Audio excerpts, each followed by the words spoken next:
കുട്ടികൾ ഉണ്ടായിട്ടുള്ളത്. അതൊന്ന് പറഞ്ഞു എന്ന് മാത്രമാണ് കേട്ടോ. പിന്നെ ഈ കുറെ മെറ്റീരിയൽസ് ഉണ്ടാക്കേണ്ടതിന്റെ ഒരു ലിസ്റ്റ് കിട്ടിയിട്ടുണ്ടാവുമല്ലോ. അതിലെന്തെങ്കിലും ഡൗട്ട്സ് ഉണ്ടോ? ജനറലി ആ ഫുൾ ലിസ്റ്റ് അങ്ങ് തന്നേ ഉള്ളൂ. ഓരോ ക്ലാസ്സിലെ ടീച്ചേഴ്സ് ചിലപ്പോൾ അത് പറയും. നമ്മുടെ കയ്യിൽ അതിന്റെ മോഡൽ ഉണ്ടെങ്കിൽ അതൊന്ന് കാണിച്ചു തരുകയും ചെയ്യും. വേസ്റ്റ് മെറ്റീരിയൽ യൂസ് ചെയ്തിട്ട് നമുക്ക് പല കാര്യങ്ങൾ ഉണ്ടാക്കുന്നത്, കുട്ടികളെ പഠിപ്പിക്കാൻ പറ്റുന്ന രീതിയിലുള്ള ക്രിയേറ്റീവ് ആയിട്ടുള്ള കാര്യങ്ങൾ ഉണ്ടാക്കാം. പിന്നെ ബോട്ടിൽ ആർട്ട് ചെയ്യാം, ഫ്ലവേഴ്സ് ഉണ്ടാക്കാം, അങ്ങനെയുള്ള പല കാര്യങ്ങളും ചെയ്യാം. ഓക്കെ. പിന്നെ വേറൊരു കാര്യം, നമ്മളുടെ കൂടെ തന്നെ, അത് ഞാൻ പറഞ്ഞോന്ന് എനിക്കറിയില്ല, ഇതുപോലെ ആർട്ട് ആൻഡ് ക്രാഫ്റ്റ് അറിയാവുന്ന ആർക്കെങ്കിലും ചെറിയ ചെറിയ രീതിയിലുള്ള എന്തെങ്കിലും ഐറ്റംസ് മറ്റുള്ളവരെ പഠിപ്പിക്കണം എന്ന് ആഗ്രഹം ഉണ്ടെങ്കിൽ നമുക്കൊരു സെഷൻ, ഒരു ക്ലാസ് അത് വേണമെങ്കിൽ വെക്കാം. നിങ്ങൾക്ക് ആ ക്ലാസ്സിൽ ബാക്കിയുള്ളവരെ ആർട്ട് ആൻഡ് ക്രാഫ്റ്റിന്റെ ഏതെങ്കിലും കാര്യങ്ങളൊക്കെ പറഞ്ഞു കൊടുക്കാനായിട്ട് പറ്റും. പിന്നെ നമ്മൾ മാസ്ക് ഉണ്ടാക്കാറുണ്ട് അല്ലെ.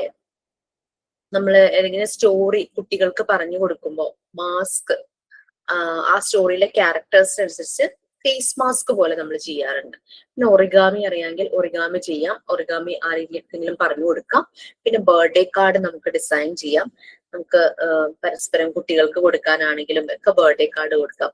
ഈ പ്രവേശനോത്സവത്തിന്റെ ദിവസം ടീച്ചേഴ്സ് ഇതുപോലെ വെൽക്കം ചെയ്യുന്ന രീതിയിലുള്ള കാർഡ്സ് ടീച്ചർമാർ തന്നെ ക്രിയേറ്റ് ചെയ്ത് കുട്ടികൾക്ക് അങ്ങനെ കൊടുത്തൊക്കെ കണ്ടിട്ടുണ്ട്. മാസ്കിന്റെ കാര്യം പറഞ്ഞിരുന്നു. മാസ്ക് ചെയ്തിട്ട്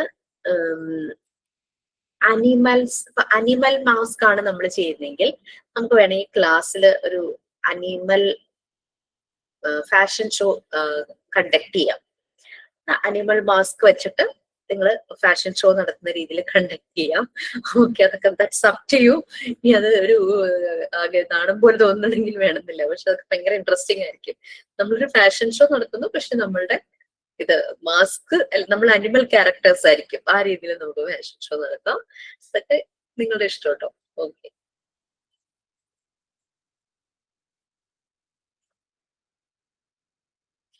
ഇങ്ങനെയുള്ള കുറച്ച് കാര്യങ്ങളൊക്കെയാണ്. മാം ഇത് എല്ലാം ചെയ്യാനാണോ മാം, ഏതെങ്കിലും സെലക്ട് ചെയ്തിട്ട് അത് ചെയ്യാനാണോ, എങ്ങനെയാണോ? ഇപ്പൊ ഞാൻ പറഞ്ഞതാണോ അതോ പറഞ്ഞല്ലോ മാം? ഞാനിപ്പോ പറഞ്ഞ കാര്യമാണോ ഒറിഗാമി? അത് ഇപ്പൊ അറിയാവുന്ന ആരെങ്കിലും ഉണ്ടെങ്കിൽ പേപ്പർ, ഞങ്ങൾക്കൊക്കെ അത് 20 പീസ് ഉണ്ടാക്കാനായിരുന്നു ഞങ്ങൾക്കൊക്കെ കോഴ്സിൽ തന്നത്. ഞാൻ പിന്നെ അത്രയും ആരെയും ബുദ്ധിമുട്ടിക്കണ്ടെന്ന് വിചാരിച്ചിട്ടാണ് ഞാൻ എല്ലാം നമുക്ക് തന്നതൊക്കെ കുറച്ചാണ് പറയുന്നത്. അല്ല 20 അല്ല, 6 ഒറിഗാമി ഐറ്റംസ്, പിന്നെ ബർത്ത്ഡേ കാർഡ് 3 എണ്ണം, അങ്ങനെ ഞങ്ങൾക്ക് കുറെ നമ്പർ ഉണ്ടായിരുന്നു. അതെല്ലാം ഞങ്ങൾ ചെയ്യണമായിരുന്നു. മാം ഒരു ഡൗട്ട്, ഒറിഗാമി നമുക്ക് ഇഷ്ടമുള്ളത് ഉണ്ടാക്കാനാണോ അതോ നിങ്ങൾ പറയുന്ന അങ്ങനെ ചെയ്യാനാണോ? ഇഷ്ടമുള്ളത് ഉണ്ടാക്കാം. പേപ്പർ കൊണ്ടുള്ള ആ ഒരു വർക്ക് അല്ലേ, മറ്റേ എന്താ പറയാ ഫിഷ് ഉണ്ടാക്കും, പിന്നെ പ്ലെയിൻ, അങ്ങനെ നമുക്ക് ആ മടക്കിയിട്ട് ജസ്റ്റ് ഫോൾഡ് ചെയ്തിട്ടുള്ള ഇതാണല്ലോ ഒറിഗാമിയിൽ വരുന്നത്. മക്കൾക്ക് വേണ്ടിയിട്ട് ചെയ്തിട്ടുണ്ട്, അതാ ചോദിച്ചത്. സ്കൂളിലേക്ക് അങ്ങനെ അത് മതി. ഞാനിങ്ങനെ ജസ്റ്റ് പറഞ്ഞേ ഉള്ളൂ. നമുക്ക് കുട്ടികളെ കൊണ്ട്, നമ്മള് ശരിക്കും കൊച്ചു കുട്ടികളെ ആക്ടിവിറ്റീസിലൂടെയാണ് ഓരോ കാര്യങ്ങളും ചെയ്യിക്കുന്നതല്ലേ. അവരെ നമുക്ക് ചെയ്യിക്കാൻ പറ്റുന്ന നല്ലൊരു ആർട്ട് ഫോമുകളൊക്കെയാണ് ഈ ഒറിഗാമി, പിന്നെ ഈ കൊളാഷ്, അങ്ങനത്തെ കാര്യങ്ങളൊക്കെ ഇല്ലേ. കൊളാഷ് ഇങ്ങനെ പേപ്പർ കട്ട് ചെയ്തിട്ട് ചുമ്മാ ഇങ്ങനെ അൺഈവൻ ആയിട്ടൊക്കെ പേസ്റ്റ് ചെയ്ത് കഴിയുമ്പോഴേക്കും നമുക്കൊരു ഡിസൈൻ കിട്ടും. ആ പേപ്പറിലെ കളറും പിക്ചേഴ്സും ഒക്കെ വെച്ചിട്ട് ഒരു പ്രത്യേക ഒരു ഡിസൈൻ കിട്ടും. അപ്പൊ അങ്ങനെ കൊളാഷ് ഒക്കെ ചെയ്യിക്കാം. ഇപ്പൊ സിസേഴ്സ് വെച്ച് കട്ട് ചെയ്യാനും അതുപോലെ തന്നെ പേസ്റ്റ് ചെയ്യാനും ഒക്കെ അവർ പഠിക്കും. ഇത് ഗ്ലൂ യൂസ് ചെയ്യാനും അങ്ങനെയുള്ള കാര്യങ്ങൾ. അവരുടെ ഫിംഗേഴ്സ് അല്ലേ മൂവ് ചെയ്തുകൊണ്ടിരിക്കണേ. നമുക്ക് അവരുടെ ഫൈൻ മോട്ടോർ സ്കിൽസ് കൂട്ടാൻ പറ്റുന്ന രീതിയിലുള്ള ആക്ടിവിറ്റീസ് മാക്സിമം നമുക്ക് ചെയ്യിക്കാം. ഇതാണ് മാഗസിൻ. Not mandatory. നിങ്ങൾക്ക് ഇഷ്ടമുണ്ടെങ്കിൽ മാത്രം മാഗസിൻ ചെയ്യാവുന്നേ ഉള്ളൂ കേട്ടോ. വെറുതെ ഒന്ന് പറഞ്ഞു എന്ന് മാത്രം. ഈ ബാച്ചുകൾ നല്ല ഭംഗിയായിട്ട് ചെയ്തു. നല്ല രസമുണ്ടായിരുന്നു അവരുടെ മാഗസിൻ ഒക്കെ കാണാൻ. ഓക്കെ. സോ നമ്മൾ ക്ലാസ് എവിടെ വരെയായി? Psychological first aid ma'am. അത് കഴിഞ്ഞോ? No ma'am, പറഞ്ഞോണ്ടിരിക്കുവായിരുന്നു.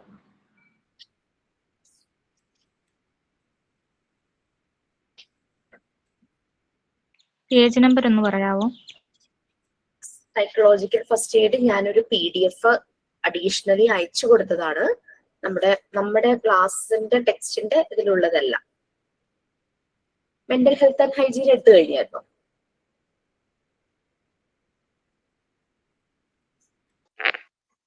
കഴിഞ്ഞു മാം. മാം യെസ് മാം കഴിഞ്ഞു. ഒരു ഹെൽപ്പ് ഒന്ന് ചെയ്യാമോ? നിങ്ങൾ ആരെങ്കിലും നിങ്ങൾ തമ്മിൽ ഡിസ്കസ് ചെയ്തിട്ട് ആരാന്ന് വെച്ച് കഴിഞ്ഞാൽ ഒരാള് എനിക്കൊന്ന് ജസ്റ്റ് ഒന്ന് മെസ്സേജ് ചെയ്യണം. MCQ ക്വസ്റ്റ്യൻസ് കിട്ടാത്ത, മോക്ക് ടെസ്റ്റിന്റെ ക്വസ്റ്റ്യൻസ് കിട്ടാത്ത ചാപ്റ്റേഴ്സ് ഏതൊക്കെയാന്നുള്ളത് ജസ്റ്റ് ഒന്ന് യൂണിറ്റിന്റെ നമ്പർ ആയാലും മതി. യൂണിറ്റിന്റെ ടൈറ്റിൽ ഫുൾ അടിച്ചിടണമെന്നില്ല, നമ്പർ ആയാലും കുഴപ്പമില്ല. അങ്ങനെയാണെന്ന് വെച്ചാൽ ഒന്ന് സമയം കിട്ടുമ്പോൾ എനിക്കൊന്ന് അയച്ചിട്ടേക്കണേ വാട്സാപ്പില്. Okay ma'am. Thank you. Okay, psychological first എയ്ഡിനെ കുറിച്ച് നമ്മൾ പറഞ്ഞുകൊണ്ട് വരുന്നു അല്ലെ.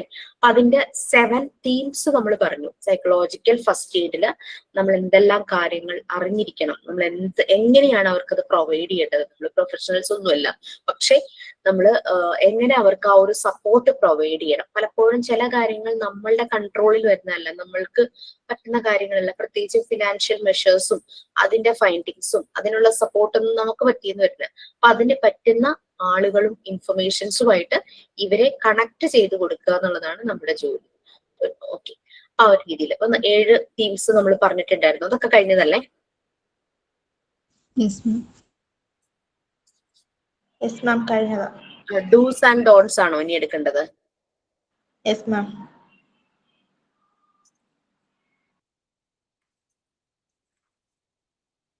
നമ്മളെപ്പോഴും നമ്മൾ ഇങ്ങനെ ഒരു, കാരണം വളരെ ഡൗൺ ആയിട്ടിരിക്കുന്ന ഒരു വ്യക്തിയാണ്, ആ ആളോട് കാര്യങ്ങൾ നമ്മൾ പറയുമ്പോൾ വളരെ ഓണസ്റ്റ് ആൻഡ് ട്രസ്റ്റ് വർത്തി ആയിരിക്കണം. അവരോട് നീതി പുലർത്തണം എന്ന് പറയില്ലേ, സത്യസന്ധത, നീതി പുലർത്തണം. നമ്മൾ ഇല്ലാത്ത കാര്യങ്ങൾ പൊലിപ്പിച്ച് ഇത് യൂണിറ്റ് ആണോ? ഇതെന്താന്ന് വെച്ച് കഴിഞ്ഞാല് നമ്മൾക്ക് മെന്റൽ ഹെൽത്ത് ആൻഡ് ഹൈജീൻ ഒരു ചാപ്റ്റർ ഉണ്ട്, യൂണിറ്റ് 6 ആണ്, പാർട്ട് 1 ആ യൂണിറ്റ്. അതുപോലെ പാർട്ട് 1 തന്നെ 5ാമതൊരു യൂണിറ്റ് ഉണ്ട്, ഫസ്റ്റ് എയ്ഡ്. ഫസ്റ്റ് എയ്ഡ് നമുക്കറിയാം, നമ്മൾക്ക് ഫിസിക്കലി എന്തെങ്കിലുമൊക്കെ ഒരു ബുദ്ധിമുട്ടുകൾ വരുമ്പോൾ പെട്ടെന്ന് കൊടുക്കുന്ന ഒരു ട്രീറ്റ്മെന്റ് ആണ്. അതൊരു മെയിൻ ട്രീറ്റ്മെന്റ് അല്ല, പിന്നെ പെട്ടെന്ന് തന്നെ ഹോസ്പിറ്റലിലേക്ക് കൊണ്ടുപോകുന്ന കാര്യമൊക്കെ നിങ്ങൾ പഠിച്ചു ഫസ്റ്റ് എയ്ഡില് അല്ലെ. അതുപോലെ തന്നെ നമ്മുടെ മനസ്സിന്റെ ആരോഗ്യം അത് വളരെ ഇമ്പോർട്ടന്റ് ആണെന്നുള്ളത് യൂണിറ്റ് 6 നമ്മൾ പഠിച്ചു. നമ്മുടെ മെന്റൽ ഹൈജീൻ ആണ് അതിലേക്കുള്ള വഴി നമുക്ക് തെളിയിക്കുന്നതെന്നൊക്കെ പറഞ്ഞു. ഇനി മനസ്സിനൊരു മുറിവേറ്റാൽ, ശരീരത്തിനൊരു മുറിവേറ്റ് കഴിഞ്ഞ് കഴിഞ്ഞാൽ നമുക്ക് അതിനുള്ള മരുന്നും കാര്യങ്ങളും ഒക്കെ ഉണ്ട്, നമ്മൾ അതിനെ ഉണക്കും, ഹീൽ ചെയ്യും. മനസ്സിന് അതുപോലെ മുറിവേറ്റാൽ എന്ത് ചെയ്യും? അതിനു വേണ്ടിയിട്ട് ഞാനൊന്ന് അഡീഷണലി ഈ ഒരു ടോപ്പിക് ഒന്ന് ആഡ് ചെയ്തത്, സൈക്കോളജിക്കൽ ഫസ്റ്റ് എയ്ഡ്. നിങ്ങളുടെ ക്ലാസ് റൂമിൽ അതിന്റെ PDF കിടക്കുന്നുണ്ടാവും.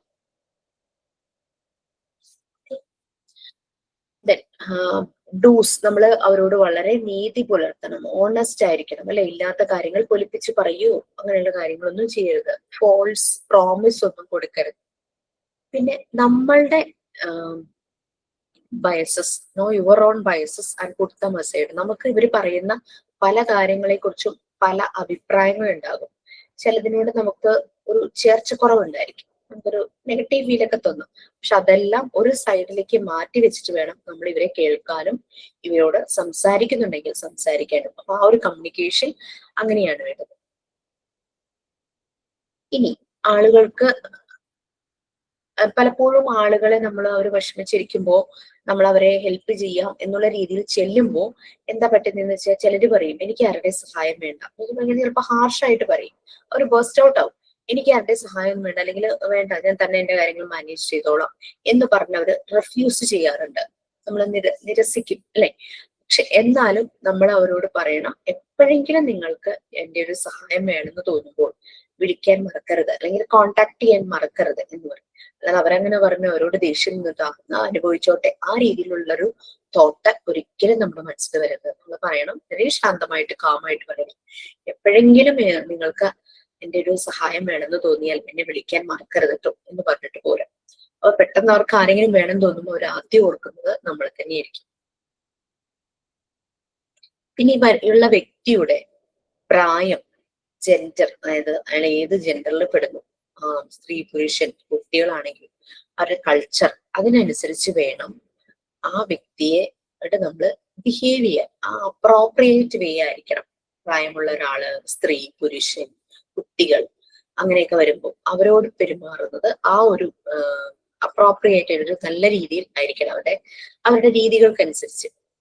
പിന്നെ അവരോട് സംസാരിക്കുമ്പോൾ വളരെ ക്വയറ്റ് ആയിട്ടുള്ള, കാമായിട്ടുള്ള, ശാന്തമായിട്ടുള്ള ഒരു പ്ലേസ് കണ്ടുപിടിക്കുക. അവിടെ ഇരിക്കുമ്പോൾ പുറത്തു നിന്നുള്ള ഡിസ്ട്രാക്ഷൻസ് അത് ഏറ്റവും കുറവായിരിക്കണം എന്നുള്ളത് നമ്മൾ ഉറപ്പുവരുത്തുക. അല്ലെങ്കിൽ അങ്ങോട്ട് ശ്രദ്ധ പോകും. ഭയങ്കര ഒച്ചയില് മൈക്കില് പാട്ട് വെച്ചേക്കുന്ന സ്ഥലത്തിന് അടുത്തൊന്നും പോയി നമ്മൾ അങ്ങനെ ഇരിക്കുക. പിന്നെ ആളുകളുടെ റൈറ്റ്സിനെ റെസ്പെക്ട് ചെയ്യുക.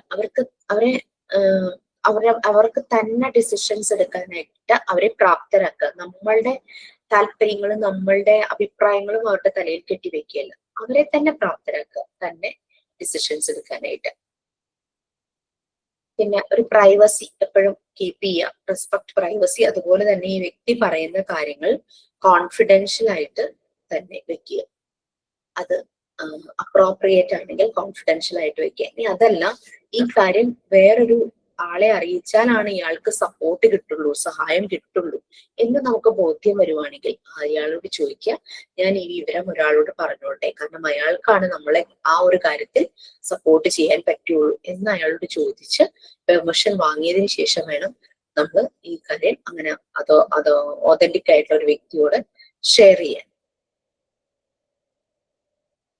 ആളുടെ അടുത്ത് തന്നെ ഇരിക്കുക, പക്ഷെ ഒരു അപ്രോപ്രിയേറ്റ് ഡിസ്റ്റൻസ് കീപ്പ് ചെയ്യുക. നമ്മൾ ആ ഏജിനും ജെൻഡറിനും കൾച്ചറിനും അനുസരിച്ച് ഞാൻ നിങ്ങളോട് പറഞ്ഞിട്ടുണ്ടായിരുന്നു. കാരണം നമ്മള് ഡോറ് തുറന്ന് നമുക്ക് പെട്ടെന്ന് പുറത്തേക്ക് പോകാൻ പറ്റുന്ന രീതിയിൽ നമ്മളുടെ ചെയർ പ്ലേസ് ചെയ്യണം. നമ്മള് ക്ലോസ്ഡ് ആയിട്ട് ഇങ്ങനെ ഇരിക്കരുത്. ഇപ്പൊ എന്റെ ഡോറ് ഈ സൈഡിലാണ്, എന്റെ മുന്നിൽ ഒരാളെ ഞാൻ ഇരുത്തിയിട്ടുണ്ടെങ്കിൽ ഞാൻ ഈ സൈഡിൽ ഇരിക്കണം. എന്റെ മുന്നിൽ ഒരു ടേബിളോ ഉണ്ടെങ്കിൽ ഏറ്റവും നല്ലത് ആ ഒരു ഡിസ്റ്റൻസിൽ അയാൾ ഓപ്പോസിറ്റ് സൈഡിൽ ഉണ്ടായിട്ട്. അയാൾ പെട്ടെന്ന് ഒരു വയലന്റ് ആവുമോ, എനിക്ക് ഒരാളുടെ സഹായം വേണമെന്നുണ്ടെങ്കിൽ എനിക്ക് പെട്ടെന്ന് ഈ ഡോറിലൂടെ പുറത്തേക്ക് ഇറങ്ങി ആരെങ്കിലും വിളിക്കാൻ പറ്റണം. ആ ഒരു രീതിയിൽ വേണം നമ്മൾ ഇങ്ങനെ ഒരാളെ ആയിട്ട്. ചിലപ്പോൾ നമുക്ക് വളരെ കാമായിട്ട് തോന്നും ആള്, ചിലപ്പോൾ സംസാരിച്ച് വരുമ്പോൾ അയാൾ ഭയങ്കര വയലന്റ് ഒരു ബിഹേവിയർ കാണിക്കാൻ തുടങ്ങും. അങ്ങനെ വരുമ്പോൾ നമ്മൾ അകത്ത് ലോക്കായി പോകരുത്. ഈ ആള് നമുക്ക് ആക്സസ് ചെയ്യാൻ പറ്റും ഡോറ്, ആ ഒരു രീതിയിൽ വേണം നമ്മൾ ഇരിക്കാൻ. പിന്നെ 4 o'clock രീതിയിൽ ഇരിക്കുന്നത് ഏറ്റവും നല്ലതായിരിക്കും. നേർക്ക് നേരെ ഇരിക്കുമ്പോൾ കുറച്ച് കഴിയുമ്പോൾ ഒരു വല്ലാത്തൊരു അസ്വസ്ഥത ഫീൽ ചെയ്യും, സ്ട്രൈറ്റ് ഇരിക്കുന്ന പോലെ ഒരു അസ്വസ്ഥത ഫീൽ ചെയ്യും. അതേസമയം നമ്മൾ 4 മണിയുടെ ക്ലോക്കിന്റെ നീഡിലിന്റെ ഹാൻഡില്ലേ അതുപോലെ ഇരിക്കുവാണെങ്കിൽ, 6 മണിയാണെങ്കിൽ നേർക്ക് നേരെയാണ്, 6:12 അങ്ങനെയാണ് ക്ലോക്ക് നിൽക്കുന്നത്, നേരെ ഒരു വടി പോലെ അല്ലെ. അങ്ങനെ 4 മണി എന്ന് പറയുമ്പോൾ നമ്മൾ ഇത്തിരി ഒന്ന് ടിൽട്ട് ചെയ്തിരിക്കും. അതാണ് നല്ലത്. ആ ഒരു ഐ കോണ്ടാക്ട് ഒക്കെ ചെയ്യാൻ ഏറ്റവും നല്ലത് അതാണ്. നേരെ ഇരിക്കുമ്പോൾ അത് ഭയങ്കര അസ്വസ്ഥത ഉണ്ടാക്കും കുറച്ച് കഴിയുമ്പോഴെങ്കിലും. Be patient and calm. നമ്മൾ നല്ല പേഷ്യന്റ് അതുപോലെ തന്നെ കാം ആയിരിക്കണം. നമുക്ക് കറക്റ്റ് ആയിട്ട് അയാൾ ചോദിക്കുന്ന എന്തെങ്കിലും കാര്യങ്ങളെ കുറിച്ചൊരു കറക്റ്റ് ഇൻഫർമേഷൻ ഉണ്ടെങ്കിൽ ഡെഫിനറ്റ്ലി നമ്മൾ അത് അയാളോട് ഷെയർ ചെയ്യണം. നമ്മൾക്ക് അറിയാവുന്ന കാര്യത്തെ പറ്റി നമ്മൾ അയാളോട് വളരെ സത്യസന്ധത പുലർത്തണം. അറിയാത്ത കാര്യങ്ങൾ അറിയില്ല എന്ന് തന്നെ പറയുന്നതിന് ബുദ്ധിമുട്ടൊന്നുമില്ല. പറയാം, I don't know but I will try to find out for you. എനിക്ക് അറിയില്ല, പക്ഷെ ഞാനത് അന്വേഷിച്ച് ശരിയായ വിവരം നിങ്ങളോട് പറയാം എന്ന് നമുക്ക് പറയാം. പിന്നെ നമ്മൾ കൊടുക്കുന്ന വിവരങ്ങൾ നമ്മൾ ചോദിച്ച് കണ്ടുപിടിച്ച് മനസ്സിലാക്കി കൊടുക്കുക, അല്ലെങ്കിൽ അയാൾ ചോദിച്ച ഒരു കാര്യത്തെ പറ്റി നമ്മൾക്ക് ശരിയായ ഒരു ധാരണയുണ്ടെങ്കിൽ നമ്മൾ അത് അയാളോട് പറഞ്ഞു കൊടുക്കുമ്പോൾ വളരെ സിമ്പിൾ ആയിട്ട് പറഞ്ഞു കൊടുക്കുക. അയാൾക്കത് മനസ്സിലാകുന്ന രീതിയിൽ ആ ഇൻഫർമേഷൻ വളരെ സിമ്പിൾ ആക്കുക. പിന്നെ അവർ നമ്മളോട് ഇങ്ങനെ സംസാരിച്ചുകൊണ്ടിരിക്കുമ്പോൾ അവരുടെ മനസ്സ് തുറക്കുമായിരിക്കും അല്ലെ, വല്ലാത്ത ഫീലിങ്സോട് കൂടിയാണ് അവര് സംസാരിക്കുന്നത്. അപ്പൊ അങ്ങനെ ആ ഒരു ഫീലിങ്സോട് കൂടി അവര് സംസാരിക്കുമ്പോൾ നമ്മളത് അക്നോളജ് ചെയ്യുക. ലൈക്ക് നമ്മളത് കേൾക്കുന്നുണ്ട്, നമ്മൾ ആ മനസ്സോടെ കേൾക്കുന്നുണ്ടെന്ന് അയാൾക്കത് മനസ്സിലാകും. So like I am very sorry, I can imagine this is very sad for you. നമ്മളുടെ ആ ഒരു വോയിസ് മോഡുലേഷൻ മാറ്റിയിട്ട് വളരെയധികം വിഷമമുണ്ട്, നിങ്ങൾക്ക് അതെങ്ങനെ നിങ്ങൾ അതിനെ തരണം ചെയ്യുന്നു, ഓവർകം ചെയ്യുന്നു, അതിനെങ്ങനെ നിങ്ങൾ മാനേജ് ചെയ്യുന്നു എന്നുള്ളത് എനിക്ക് ഇമാജിൻ ചെയ്യാൻ പറ്റുന്നുണ്ട്. ഒരു എമ്പത്തറ്റിക് ആയിട്ടൊക്കെ അയാളോട് സംസാരിക്കുക. ഇതാണ് ഡൂസിൽ വരുന്നത്. നമ്മൾ ചെയ്യാൻ പാടില്ലാത്തത്, don't exploit your relationship as a helper. ഒരു സഹായിക്കുന്ന ഒരു വ്യക്തി എന്ന നിലയിൽ, സപ്പോർട്ട് ചെയ്യുന്ന ഒരു വ്യക്തി എന്ന നിലയിൽ അവരെ നമ്മൾ ദുരുപയോഗം ചെയ്യാതിരിക്കുക, അവരുമായിട്ടുള്ള ബന്ധം. Don't exploit your relationship as a helper. ഏതൊക്കെ രീതിയിലാണെങ്കിലും ഒരു രീതിയിലും ദുരുപയോഗം ചെയ്യാതിരിക്കും. Don't ask the person for any money or favour for helping them. അവരോട് കാശൊന്നും ചോദിക്കരുത്. അവരെ ഹെൽപ്പ് ചെയ്യുന്നതിന് തിരിച്ച് പ്രതിഫലമായിട്ട് കാശ് അങ്ങനെയുള്ള കാര്യങ്ങളൊന്നും ചോദിക്കരുത്. Don't make false promises. നമ്മൾ തെറ്റായ വാഗ്ദാനങ്ങൾ അത് കൊടുക്കരുത്. Or give false information. തെറ്റായ വിവരങ്ങൾ അവർക്ക് കൊടുക്കരുത്. Don't exaggerate your skills. നിങ്ങളുടെ കഴിവിനെ ഒരിക്കലും അയാളുടെ മുന്നിൽ വെച്ചിട്ട് പൊലിപ്പിച്ച് കാണിക്കരുത്. Don't exaggerate your skills. Okay. Don't force help on people and don't be intrusive or push. നമുക്ക് ഇപ്പൊ എന്താ പറയാ, അവരെ സഹായിക്കുന്ന കാര്യത്തില് അവരെ നിർബന്ധിക്കുക എന്നുള്ളത് അത് ചെയ്യരുത്. ആദ്യം തന്നെ അവര് എത്രയും പെട്ടെന്ന് അവരെ നിർബന്ധിച്ച് ഏതെങ്കിലും ഒരു കാര്യത്തിലേക്ക് എത്തിക്കുക. ആ ഒരു രീതിയിൽ അവർ കംഫർട്ട് ആയതിനു ശേഷമാണ് നമ്മൾ ആദ്യ തീംസിലൊക്കെ പറഞ്ഞല്ലോ, കംഫർട്ട് ആക്കണം അവരെ നല്ല കാമാക്കണം, അവർക്ക് ഒരു സേഫ് ഫീൽ തോന്നണം. എന്നാൽ മാത്രമാണ് അവർക്ക് ബാക്ക് ടു നോർമൽ വരാൻ പറ്റുള്ളൂ. അതിനു മുമ്പേ നമ്മൾ ഫോഴ്സ് ചെയ്ത് അവരെ കൊണ്ട് പെട്ടെന്ന് കാര്യങ്ങൾ ചെയ്യിക്കരുത്. പിന്നെ ടച്ച് ചെയ്യരുത്. അത് അപ്രോപ്രിയേറ്റ് അല്ലെങ്കിൽ നമ്മൾ അത് ശരിയായ ആ ഒരു അവസരത്തിൽ ശരിയല്ല എന്നുണ്ടെങ്കിൽ നമ്മൾ ഒരിക്കലും ടച്ച് ചെയ്യരുത്. പല ജെൻഡറിലുള്ള ആൾക്കാരായിരിക്കും അല്ലെ. അപ്പൊ കുട്ടികളൊക്കെ ആണെങ്കിൽ നമുക്ക് അവരെ സമാധാനിപ്പിക്കാൻ വേണ്ടി അവരുടെ കൈ കൊണ്ട് തൊടാറുണ്ട്. Don't judge what they have or haven't done or how they are feeling. Judge ചെയ്യരുത് ആരെയും. നിങ്ങൾ ചെയ്തത് ശരിയായില്ല, തെറ്റായി പോയി, ഇങ്ങനെ ചെയ്യണമായിരുന്നു, ആ രീതിയിലൊന്നും ജഡ്ജ് ചെയ്യരുത്. ഞാൻ ചെയ്ത് കണ്ടില്ലേ, അത് നല്ല രീതിയിൽ വന്നില്ലേ, അങ്ങനെയുള്ള രീതിയിലൊക്കെ നമ്മൾ ജഡ്ജ് ചെയ്യരുത്. Don't say you shouldn't feel that way or you should feel lucky you survived. നമുക്ക് പറയാം, നിങ്ങൾ അങ്ങനെ ചിന്തിക്കട്ടെ, നിങ്ങൾ രക്ഷപ്പെട്ടു, അത് തന്നെ വളരെ ആശ്വാസം. മറ്റുള്ളവരെ നോക്ക്, അവർക്ക് അങ്ങനെ പറ്റി ഇങ്ങനെ പറ്റി, അങ്ങനെ ഒരിക്കലും അങ്ങനെയുള്ള ആളുകളോട് പറയരുത്. നിങ്ങൾക്ക് അറിയാത്ത കാര്യത്തെ നിങ്ങൾ ശരിയാക്കി തരാമെന്നോ അങ്ങനെയുള്ള കാര്യങ്ങളൊന്നും പറയരുത്. പിന്നെ വളരെ ടെക്നിക്കൽ ആയിട്ടുള്ള ടേംസ് ഒന്നും യൂസ് ചെയ്യരുത്. മറ്റുള്ളവരുടെ കഥകൾ അയാളോട് പറയരുത്.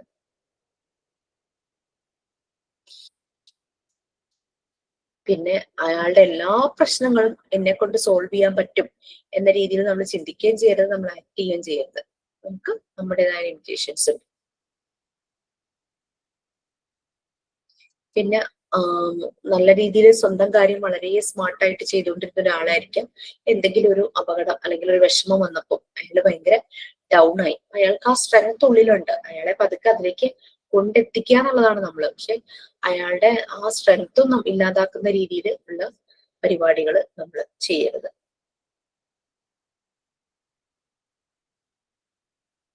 മൂന്ന് ആക്ഷൻ പ്രിൻസിപ്പിൾസ് ആണ് PFA ഉള്ളത്. അടുത്തത് ഈ ഡൂസ് ആൻഡ് ഡോൺസ്. നമ്മൾ PFA ചെയ്യുമ്പോൾ എന്തൊക്കെ ചെയ്യണം, എന്തൊക്കെ ചെയ്യാൻ പാടില്ല എന്നുള്ളതായിരുന്നു ഇത്ര നേരം പറഞ്ഞത്. ഈ 3 ആക്ഷൻ പ്രിൻസിപ്പിൾസ് ആണുള്ളത്. Look, listen and link.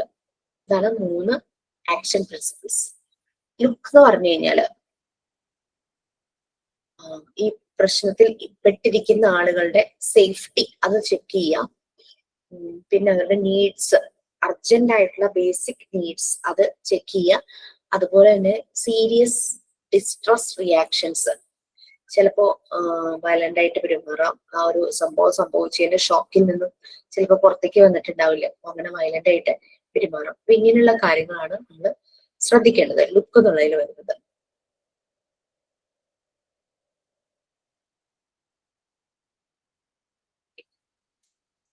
ഇനി ലുക്കിൽ തന്നെ വരുന്നതാണ് സേഫ്റ്റി. പലപ്പോഴും പല രീതിയിലുള്ള സേഫ്റ്റി വരാം. ഫിസിക്കലി ഉള്ള സേഫ്റ്റി വരാം, അതുപോലെ മെന്റലി വരുന്ന സേഫ്റ്റി വരാം.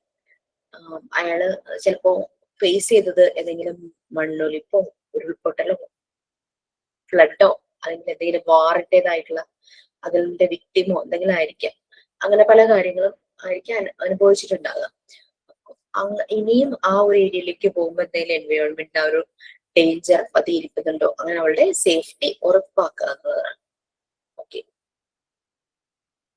നമുക്ക് ആ സേഫ്റ്റിയെ പറ്റി വലിയ ഐഡിയ ഒന്നുമില്ല. അങ്ങനെയാണെങ്കിൽ നമ്മൾ പോകാതിരിക്കുകയാണ് നല്ലത്. അതിന് പകരം അവർക്ക് പറ്റിയ ആളുകളെ കണ്ടെത്തി അവരെ ആയിട്ട് കണക്ട് ചെയ്ത് കൊടുക്കുക. ദൂരെ നിന്നും വേണമെങ്കിൽ നമുക്ക് ആളുകളെ ഇതുപോലെ നിരാശ, ഡിസ്ട്രസ്സിൽ വരുന്ന ആളുകളെ നമുക്ക് കോണ്ടാക്ട് ചെയ്യാം.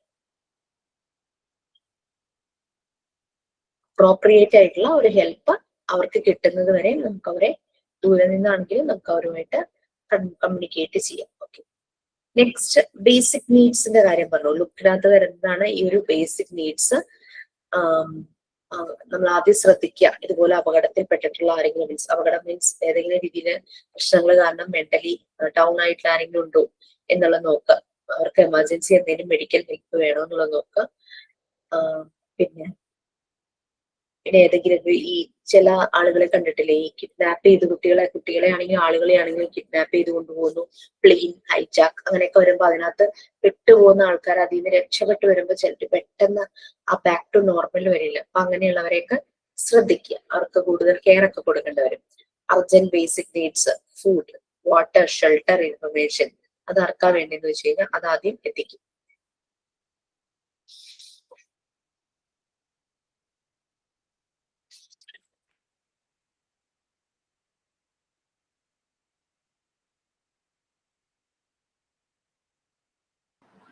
നമ്മളുടെ റോളും നമ്മളുടെ ലിമിറ്റേഷൻസും അതിനെക്കുറിച്ച് നമുക്ക് വ്യക്തമായ ധാരണയുണ്ട്. എന്നാൽ മാത്രമാണ് നമുക്ക് ഈ കാര്യത്തിലേക്ക് ഇറങ്ങി പുറപ്പെടാൻ പറ്റൂ. സ്പെഷ്യൽ ആയിട്ട് അസിസ്റ്റൻസ്, സഹായം ആവശ്യമുള്ളവർക്ക് നമ്മൾ അർജന്റ് ആയിട്ട് ബേസിക് നീഡ്സ് കൊടുക്കുക. മെഡിസിൻസ്, ചിലപ്പോൾ ക്രോണിക് ഇൽനെസ് ഉള്ള ആൾക്കാരായിരിക്കും, അവരുടെ മെഡിസിൻസ് എല്ലാം ചിലപ്പോൾ നഷ്ടപ്പെട്ടു പോയി കാണും ഈ ഒരു അപകടം സംഭവിച്ചപ്പോൾ. അവർക്ക് മെഡിസിൻസ് അത്യാവശ്യമായി എത്തിക്കണം. ഷെൽട്ടർ, ഫുഡ്, വാട്ടർ, പിന്നെ ക്ലോത്ത്സ്, ഇതെല്ലാം, പിന്നെ അവർക്ക് ആവശ്യമുള്ള ഇൻഫർമേഷൻസ്, ഇതെല്ലാം ബേസിക് ആയിട്ട് കൊടുക്കേണ്ട കാര്യങ്ങളാണ്. പിന്നെ ഇപ്പം മാനസികമായിട്ട് തകർന്നു എന്ന് പറഞ്ഞു, അതല്ല ശാരീരികമായിട്ട് അവർക്ക് എന്തെങ്കിലും ബുദ്ധിമുട്ടുകളുണ്ടെങ്കിൽ അല്ലെങ്കിൽ എന്തെങ്കിലും രീതിയിലുള്ള മുറിവുകൾ അങ്ങനെയൊക്കെ ഉണ്ടെങ്കിൽ അവരെ എത്രയും പെട്ടെന്ന് ഹോസ്പിറ്റലിലേക്ക് എത്തിക്കുക. Okay, next listen. നമ്മൾ ലുക്ക് പറഞ്ഞു, ഇതൊക്കെ ഏരിയയിലെ ആൾക്കാരെ വിഷമിക്കുന്നുണ്ട്, അവരെയൊക്കെ കണ്ടെത്തുക, നമ്മളുടെ ലിമിറ്റ്സ് മനസ്സിലാക്കുക, അവർ പറയുന്ന കാര്യങ്ങൾ കേട്ട് അവരെ കൂടുതൽ ആരുമായിട്ട് കണക്ട് ചെയ്യുന്നതായിരിക്കും നല്ലതെന്ന് മനസ്സിലാക്കി വളരെ ജെനുവിൻ ആയിട്ടുള്ള ഒരു പേഴ്സണുമായിട്ട് കണക്ട് ചെയ്യുക. അതൊക്കെയാണ് നമ്മൾ ലുക്കിൽ പറയുന്നത്. ഈ listen,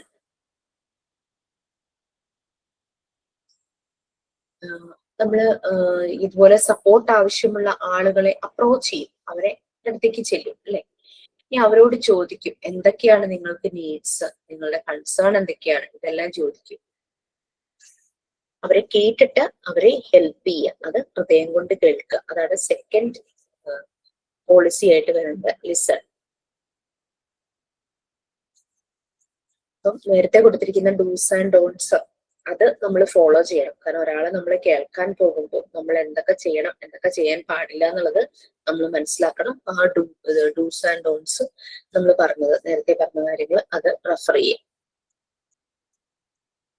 help them feel comfortable. നമ്മൾ അവരെ കേൾക്കുന്നു, നമ്മൾ അവരെ കംഫർട്ട് ചെയ്യിക്കുന്നു. പക്ഷെ അവരെ കൊണ്ട് മാക്സിമം ചെയ്യാൻ പറ്റുന്ന കാര്യങ്ങൾ ചെയ്യിച്ചിട്ടാണ് കംഫർട്ട് ചെയ്യുന്നത്. Take them to a safer place. നമ്മളൊരു സേഫർ പ്ലേസിലേക്ക് നമ്മൾ അവരെ കൊണ്ടുപോകണം.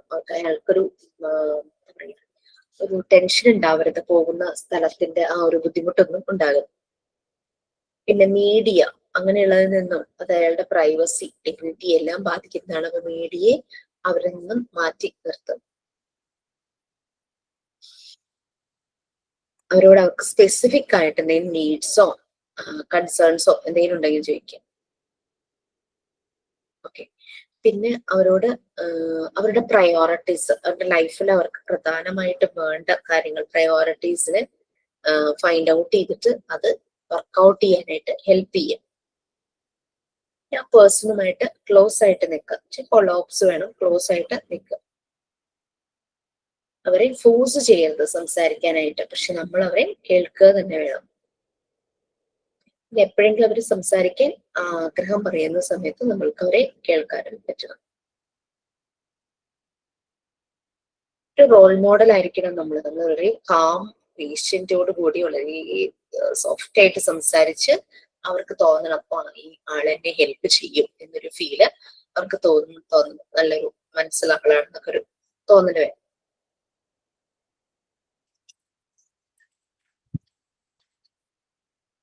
ഓക്കെ, ഇപ്പൊ ലിസണിൽ ഞാൻ കുറച്ച് പോയിന്റ്സ് പറഞ്ഞു. ഇപ്പൊ look, listen and link. Listen from heart അങ്ങനെ തന്നെ ആവണം. പിന്നെ ലിങ്ക്, ആളുകളെ ഹെൽപ്പ് ചെയ്യുക, അവരുടെ ബേസിക് നീഡ്സ് അതൊക്കെ ആയിട്ട് അവരെ കണക്ട് ചെയ്യിക്കുക.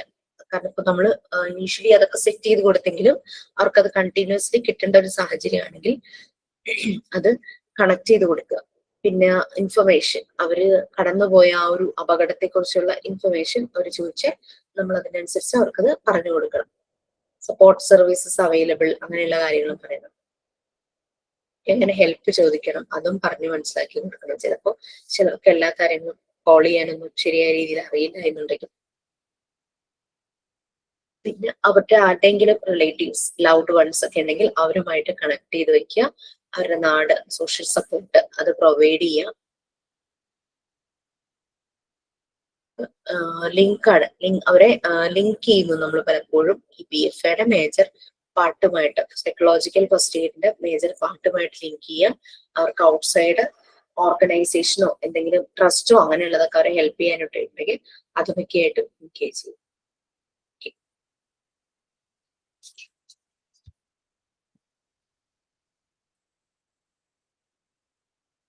പിന്നെ ഇതെല്ലാം കേട്ട് കഴിയുമ്പോൾ നമ്മളാകെ ഡൗൺ ആയി പോയിട്ടുണ്ടാവും അല്ലെ. അപ്പൊ നമ്മൾ എന്ത് ചെയ്യണം? Take time to rest and reflect on your experiences. ഇത് വളരെ ഇമ്പോർട്ടന്റ് ആണ്. ഇത് എൻഡ് ചെയ്യുന്നതിന് മുമ്പ് തന്നെ. കാരണം ഇത് ചെയ്യുന്ന ഒരു വ്യക്തി, ഇപ്പൊ നമ്മളാണെങ്കിൽ നമ്മളാകെ നമ്മുടെ മനസ്സ് മുഴുവനും ഇവരുടെ പ്രശ്നങ്ങളും തലയും പുകയുന്നുണ്ടാവും. ആകെ ഒരു ടെൻഷൻ പോലെയായിരിക്കും. അപ്പൊ നമ്മൾ അതിൽ നിന്നെല്ലാം വൈൻഡ് അപ്പ് ചെയ്ത് അതാ രാത്രി അന്നത്തെ ദിവസം മുഴുവൻ നമ്മൾ ഇങ്ങനെ ഒരു സെഷൻ ചെയ്യുവാണ് എന്നുണ്ടെങ്കിൽ അന്ന് തന്നെ നമ്മൾ അതിൽ നിന്ന് ഒഴിവാകാനായിട്ട് നോക്കണം. നമ്മൾ എങ്ങനെയെങ്കിലും അത് നമ്മുടെ ആ ഒരു വന്ന ടെൻഷനും പ്രശ്നങ്ങളും ഒക്കെ നമ്മൾ വെന്റിലേറ്റ് ചെയ്ത് വിടുക.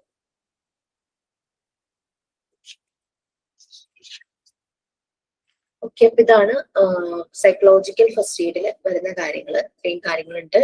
ആ ഒരു 7 തീംസ്, പിന്നെ 3 ഫാക്ടേഴ്സ്, ലുക്ക്, ലിങ്ക്, അതുപോലെ തന്നെ കണക്ട് ഉണ്ടായിരുന്നു കുട്ടി. കണക്ട് എല്ലാ അവർക്ക് പുറമേ കിട്ടുന്ന സോഷ്യൽ സപ്പോർട്ട്, ഓർഗനൈസേഷൻ അങ്ങനെയുള്ളതൊക്കെ ആയിട്ട് കണക്ട് ചെയ്യാം. അവരുടെ റിലേറ്റീവ്സ് ഉണ്ടെങ്കിൽ അവരുമായിട്ട് കണക്ട് ചെയ്യാം.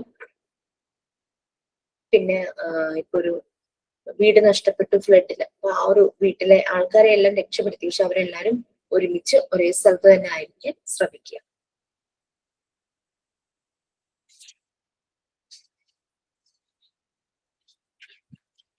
ഓക്കെ, അപ്പം ഈ ഒരു പാർട്ട് 1 നിങ്ങളുടെ കഴിഞ്ഞു അല്ലെ. പാർട്ട് 2 സ്റ്റാർട്ട് ചെയ്തോ? Yes ma'am. എടുക്കുന്നേ? ആരാ എടുക്കുന്നേ? 3-4 ചാപ്റ്റർ കഴിഞ്ഞു ma'am. Part 2 child development and psychology. First യൂണിറ്റും സെക്കൻഡ് യൂണിറ്റും കഴിഞ്ഞു. പിന്നെ 10th, പിന്നെ വേറെ ലാസ്റ്റ് പാർട്ടിലെ ഒരു ഗുഡ് മാനേഴ്സ് ആ ചാപ്റ്ററും കഴിഞ്ഞു.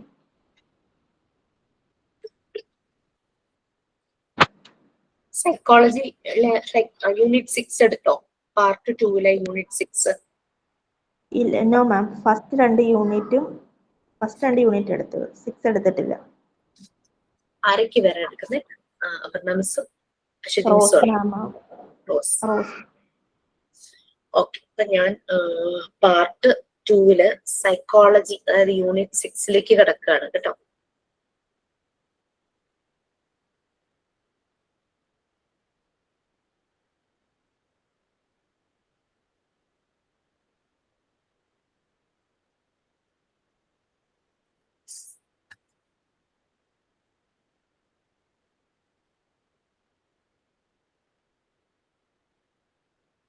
ഷെയർ ചെയ്യാം.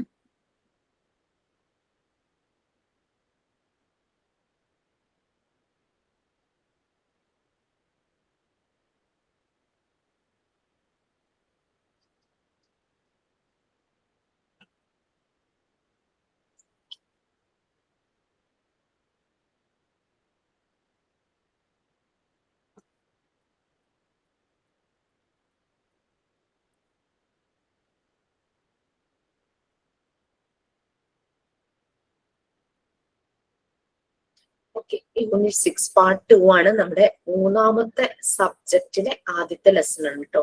മൂന്നാമത്തെ സബ്ജക്ട് സൈക്കോളജി ആണ്. First subject health and nutrition part 1 മുഴുവനായിരുന്നു. പിന്നെ second subject child development unit 1 തുടങ്ങി യൂണിറ്റ് 5 വരെ. തേർഡ് സബ്ജക്റ്റ് ആയ സൈക്കോളജിയിലെ ഫസ്റ്റ് യൂണിറ്റ് യൂണിറ്റ് 6 സൈക്കോളജി എന്താന്നുള്ള ആ ഒരു ഇൻട്രൊഡക്ഷൻ അതാണ് എടുക്കാൻ പോകുന്നത്. ഓക്കെ, പേജ് നമ്പർ പറയോ മാം? പേജ് നമ്പർ ആരെങ്കിലും പറയൂ? എന്റെ PDF ആയിട്ട് പുസ്തകമായിട്ട് 57.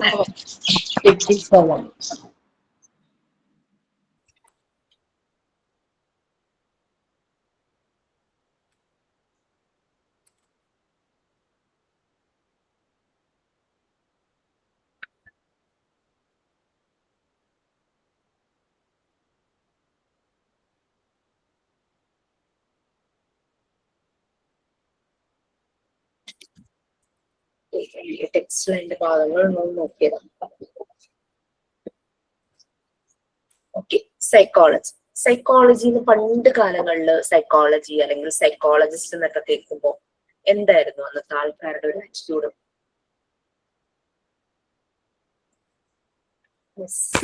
ഭ്രാന്ത് പിടിച്ചവരാണ് പോവാന്നുള്ളൊരു ആറ്റിറ്റ്യൂഡ്.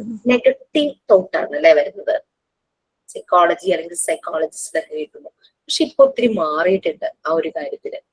കാരണം എല്ലാവരും എന്തെങ്കിലും ഒരു സ്ട്രെസ് വരുമ്പോൾ അത് അഡ്രസ് ചെയ്യുന്നുണ്ട്, അതിനെങ്കിലും സോർട്ട് ഔട്ട് ചെയ്യണം എന്നൊരാഗ്രഹം. അത് എൻ്റെ ഒരു നീഡാണ്, it's for my health and for others also. ആ ഒരു രീതിയിൽ ആളുകൾ ചിന്തിക്കാൻ പറ്റും.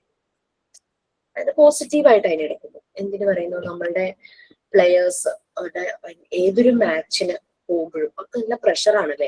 ഒരു ക്രിക്കറ്റ് ആണെങ്കിലും ഫുട്ബോൾ ആണെങ്കിലും ഏതൊരു മാച്ചിൽ പോകുന്നതിന് മുമ്പും മൈൻഡ് ഒന്ന് ഫ്രഷ് ആക്കണം. അതിന് വേണ്ടിയിട്ട് അവർ പലപ്പോഴും സൈക്കോളജിസ്റ്റ്, സൈക്കോതെറാപ്പിസ്റ്റ്, അതുപോലെ തന്നെ കൗൺസിലേഴ്സിന്റെ അടുത്തൊക്കെ പോകാറുണ്ട്. എല്ലാം സംസാരിച്ചിട്ട് അവർക്ക് അത്രയും സ്ട്രെസ്സാണ്, ലോകം മുഴുവൻ ചിലപ്പോൾ ഉറ്റു നോക്കുമായിരിക്കും അവരുടെ കാര്യത്തില്. അങ്ങനെയൊക്കെ വരുമ്പോൾ അവരതിനനുസരിച്ച് ഇത് ചെയ്യാനായിട്ട് നോക്കും. ഓക്കെ, അപ്പൊ നെക്സ്റ്റ് അതിലെ 2 പാരഗ്രാഫ് ഒന്ന് വായിക്കാമോ ആരെങ്കിലും? ഞാൻ വായിക്കാമോ? About psychology. The word psychology comes from the Greek word where psych means soul and logos means science. Thus, the means of psychology is the science of soul. Modern theories and practice of education have been influenced by psychology. Psychology, like several other branches of knowledge, have a history of recent development. At present, it is a wing of knowledge which is fast developing. In fact, modern psychology has its development from the second half of the 19th century. Now it has different wings and many research and creations are still being in progress. Next വായിക്കണോ?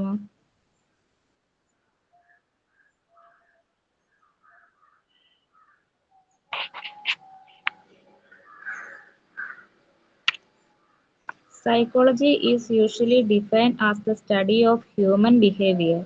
Some psychologists have gone a step forward. They say that psychology is the science of behavior and cognitive process. Those who work in the field of education are concerned with the educational psychology, which is the application of psychological principles to education. It can be called applied psychology. All the teachers learn education psychology as a part of their training course. Okay, നമ്മൾ എന്തുകൊണ്ടാണ് നമ്മള് psychology ശരിക്കും നമ്മളുടെ ഈ ഒരു സബ്ജക്റ്റിൽ include ചെയ്തേക്കണെന്ന് നിങ്ങൾക്ക് തോന്നിയോ? കുട്ടികളുടെ ബിഹേവിയർ മനസ്സിലാക്കാൻ. കുട്ടികളുടെ ബിഹേവിയർ മനസ്സിലാക്കാൻ. കാരണം സൈക്കോളജി എന്ന് പറയുന്നത് അതൊരു സയൻസ് ആണ്, ഒരു സയന്റിഫിക് സ്റ്റഡിയാണ് അല്ലെ. എന്തിന്റെ? മൈൻഡിന്റെയും അതുപോലെ തന്നെ ബിഹേവിയറിന്റെയും ഒരു സയന്റിഫിക് സ്റ്റഡിയാണ് സൈക്കോളജി എന്ന് പറയുന്നത്.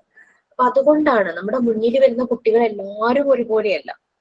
നമ്മളിപ്പോ ഒരു ഫാക്ടറിയില് ഒരു മെഷീന്റെ കുറെ ഒരേപോലത്തെ പാർട്സ് ഉണ്ടാക്കി വിടുന്ന പോലെയല്ല നമ്മുടെ മുന്നിൽ വരുന്ന കുട്ടികളല്ലേ. ഓരോരുത്തർക്കും ഓരോ രീതിയായിരിക്കും, യുണീക്കാണ് അവര്. ഓരോരുത്തരുടെ പൊട്ടൻഷ്യൽ ഡിഫറെന്റ് ആയിരിക്കും.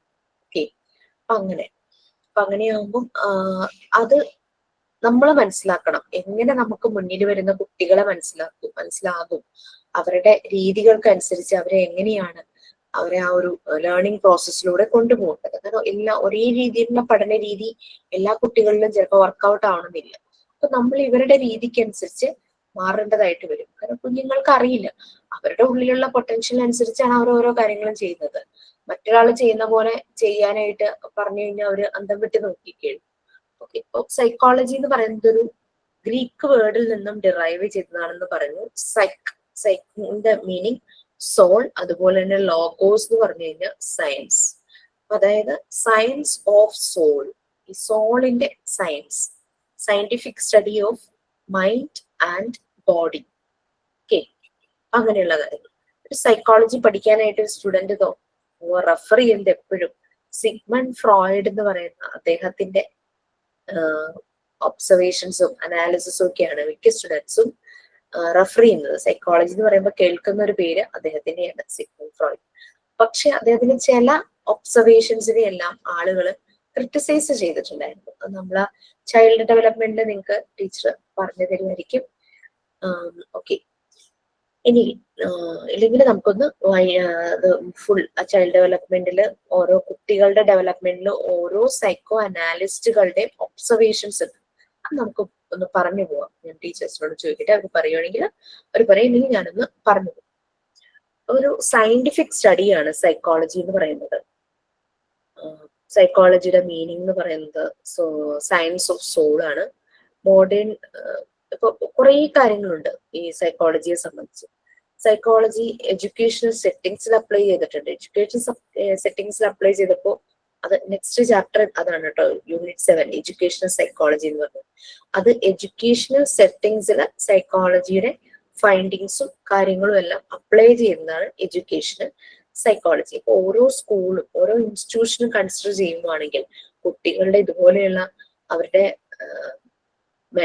അൺസ്റ്റേബിൾ ആയിട്ടുള്ള എന്തെങ്കിലും ഇമോഷണൽ അൺസ്റ്റേബിളോ മെന്റലി അവരെന്തെങ്കിലും വളരെ സ്ട്രെസ്ഡ് ആയിട്ടോ അങ്ങനെയൊക്കെ വരുമ്പോൾ അവരെ ഡീല് ചെയ്യാനായിട്ട് ആ ടീച്ചർക്ക് പറ്റണം. അതുകൊണ്ടാണല്ലോ അവരുടെ പഠിക്കുന്ന കോഴ്സിൽ സൈക്കോളജിയെ കുറിച്ച് ആഡ് ചെയ്തിരിക്കുന്നത്. ഈ സൈക്കോളജി ഭയങ്കര വളർന്ന് പന്തലിച്ച് നിൽക്കുന്ന ഒരു വലിയൊരു മരം പോലെ തന്നെയാണ് കേട്ടോ, ഒരു വൃക്ഷം പോലെയാണ് സൈക്കോളജി എന്ന് പറയുന്നത്. ഒരു മരം എന്ന് പറയുമ്പോൾ അതിന് കുറെ ബ്രാഞ്ചസ് ഉണ്ടാകും. സെയിം തന്നെ സൈക്കോളജിക്കും പല ബ്രാഞ്ചസ് ഉണ്ട്.